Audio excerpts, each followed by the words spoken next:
Baik, bismillahirrahmanirrahim. Assalamualaikum warahmatullahi wabarakatuh. Perkenalkan, nama saya Yusuf Surya Ramadan dari kelas BI Core NIM 200303501023 akan mempresentasikan hasil kerja kami tentang tuas atau pengungkit biomekanika olahraga. Pengertian tuas atau pengungkit: gerakan-gerakan badan dihasilkan melalui sistem pengungkit. Tulang-tulang bekerja sebagai pengungkit yang digerakkan oleh gaya yang dihasilkan oleh kontraksi otot. Di dalam aktivitas olahraga, prinsip-prinsip pengungkit berlaku juga bagi benda di luar badan. Teknik-teknik dalam olahraga gulat banyak berdasarkan pada prinsip pengungkit.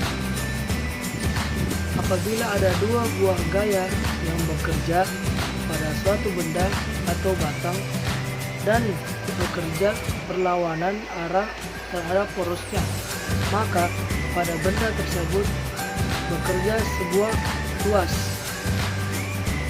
Dengan kata lain, tuas ialah suatu mekanisme penggerak pada sebuah benda berupa dua buah momen atau torque yang bekerjanya berlawanan terhadap porosnya.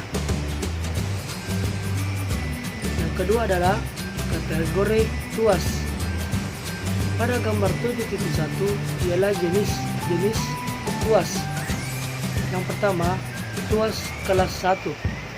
Pada tuas kelas 1 ini sumbu putar terletak antara gaya dan beban, sehingga pada tuas kelas 1 ini besarnya gaya untuk melawan beban dapat menjadi segala kemungkinan tergantung dari besarnya LB dan LG. Tuas kelas 2. Pada tuas kelas 2 ini beban terletak antara sumbu putar dan gaya, sehingga pada tuas kelas 2 ini besarnya gaya untuk melawan beban selalu lebih kecil dari beban itu sendiri, karena LB selalu lebih kecil dari LG.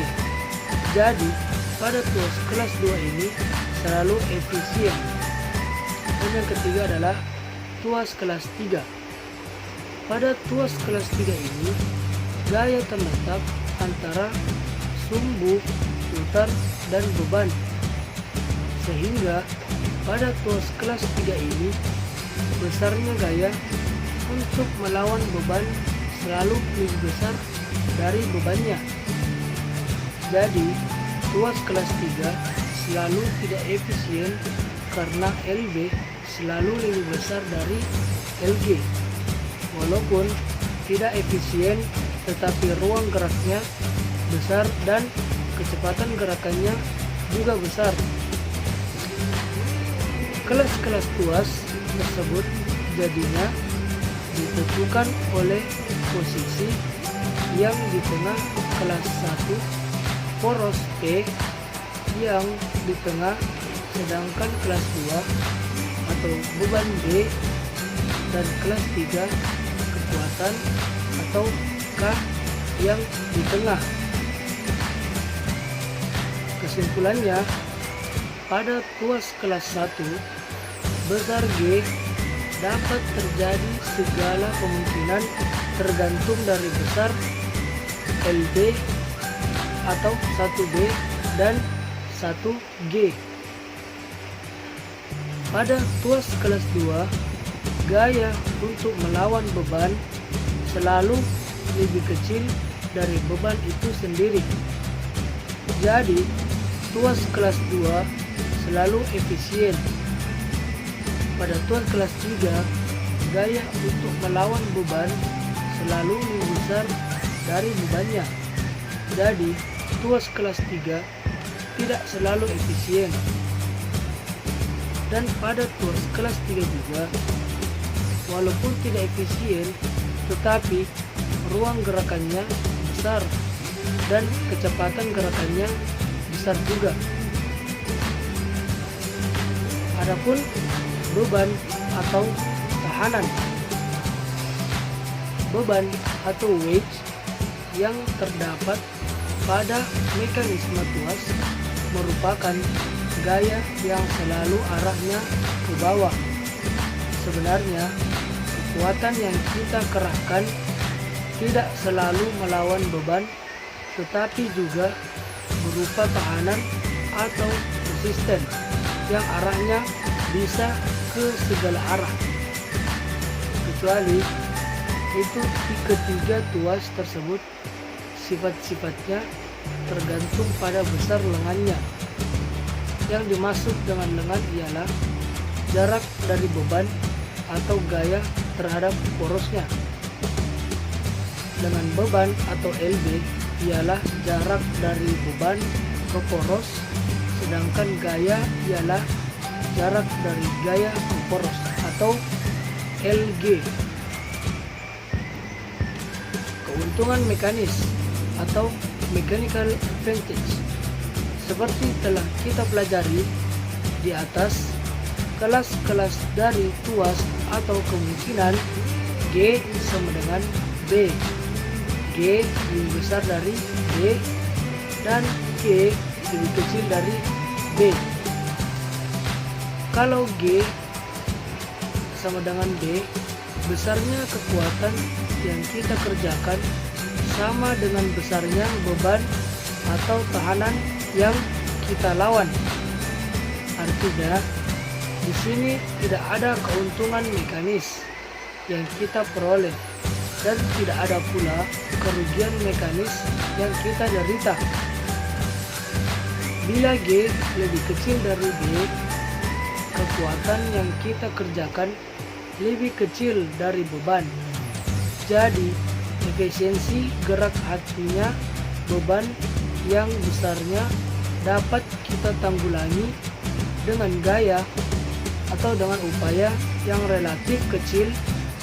Di sini ada keuntungan mekanisnya. Kita lihat pada rumus KM sama dengan B per G atau KM sama dengan LG per LB.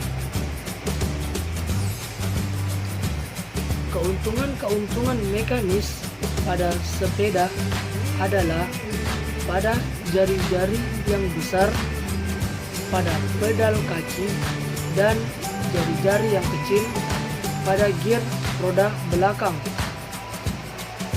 Pada setiap gerak yang efisien selalu diupayakan agar LG-nya besar.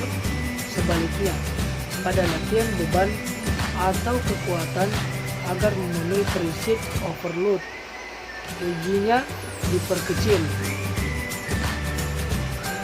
Adapun yang keempat yaitu rasio kecepatan atau velocity ratio.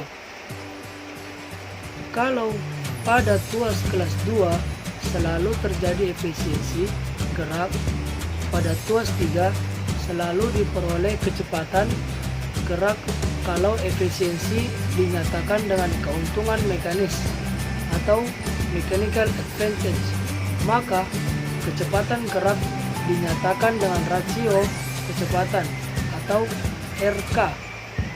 Rumusnya ialah RK atau rasio kecepatan sama dengan jarak yang ditempuh B per jarak yang ditempuh G, atau RK sama dengan lengan beban atau LB per lengan gaya.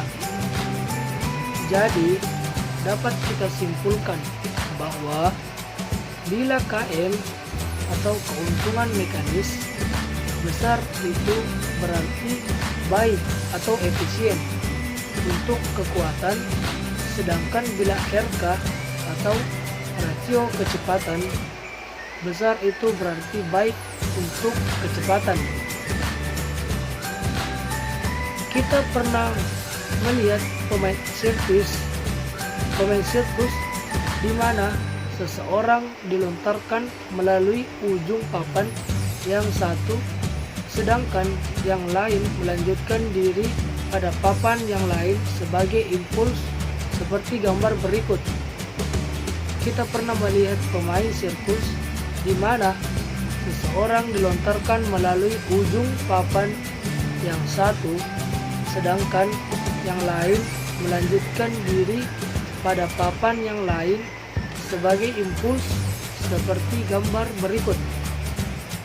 Dari gambar tersebut, siapakah yang dilontarkan lebih tinggi dan cepat? Apakah A atau gambar B?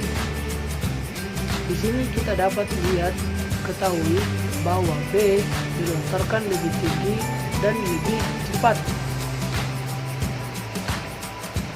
Perhatikan juga seorang atlet pada loncat indah untuk mengatur kecepatan pantulan dari papan tolak. Ia menggeser tumpuan dari papan tolak. Bergesernya tumpuan atau poros T berarti ada pergeseran panjang LB dan LG. Adapun yang kelima ialah tuas pada tubuh manusia. Pada tubuh manusia terdapat juga ketiga kategori tuas, yaitu tuas kelas 1, tuas kelas 2, dan tuas kelas 3. Tuas yang terdapat dalam badan panjangnya tangan gaya relatif pendek. Dengan demikian, kecepatan gerakannya besar, sedang momen gayanya relatif lemah. Besarnya momen gaya yang sama dengan gaya kekalikan dengan jaraknya dari poros. Ternyata bahwa dengan gerakan pendek dari gaya yang dapat dihasilkan gerakan besar dari beban. Sebagai contoh, misalnya kontraksi otot psoas dan iliacus yang dengan pemendekan kecil akan dapat menekuk paha sebesar 135 derajat. Pada waktu lari, bagian distal dari femur akan bergerak dalam kecepatan linear yang lebih besar dibandingkan dengan femur, dibandingkan dengan kecepatan linear dari insertio, psoas dan iliacus pada femur. Hal ini sesuai dengan prinsip gerak berputar bahwa kecepatan linear berbanding lurus dengan radius putaran. Oleh karena itu, apabila ingin memperoleh gaya besar, harus diusahakan dengan gaya sepanjang mungkin. Apabila menginginkan kecepatan gerak, maka tangan gayanya harus diusahakan relatif pendek, kecuali panjangnya tangan gaya, arah gaya juga mempengaruhi efisiensi kerja. Jarang terjadi bahwa kerja otot pada pengungkit selalu pada sudut 90 derajat. Sebagai contoh, misalnya sudut tarikan dari biceps brachii dalam menekuk lengan bawah dan sikap dengan lengan lurus praktis merupakan sudut lurus. Dengan demikian, gaya efektivitasnya sangat kecil. Kita juga bisa lihat pada tuas ada 3 unsur yang sangat penting, yaitu yang pertama adalah P sama dengan poros, bisa juga dibilangi as, sentrum, dan fulcrum. Dan yang kedua adalah B atau beban yang bekerja, dan yang ketiga adalah K atau kekuatan yang melawan B. Unsur mencari ketiga unsur tuas pada tubuh manusia. Caranya sebagai berikut. Kita lihat pada gambar 7.3 model-model tuas pada segmen tubuh manusia. Pada gerakan tubuh manusia seperti gambar di atas, poros letaknya pada persendian atau pada tumpuan atau putaran gerak. Yang kedua, beban letaknya pada titik di mana beban bekerja dan gaya gravitasi bekerja atau pada tahanan yang melawan reaksi. Dan yang ketiga adalah Letak kekuatan ialah pada insersi atau melekatnya otot yang berkontraksi melawan beban atau tahanan. Dan kita juga bisa melihat pada gambar di atas. Pada gambar tersebut kita juga bisa lihat pada P sama dengan penentuan poros, K sama dengan kekuatan, dan B sama dengan beban pada beberapa gerakan tubuh pada manusia. Dan yang terakhir ialah pada gambar 7.5 ialah perubahan tipe tuas pada kaki. Sistem tuas pada kaki dapat berubah tergantung pada fungsinya. Yang pertama, ujung kaki menekuk-nekuk pada lantai, berputar pada pergelangan kaki, sama dengan sistem tuas kelas 1. Dan yang kedua adalah mengangkat tumit dan bertumpu atau berputar pada ujung kaki, sama dengan sistem tuas kelas 2. Demikian presentasi yang bisa kami sampaikan. Sekian, assalamualaikum warahmatullahi wabarakatuh.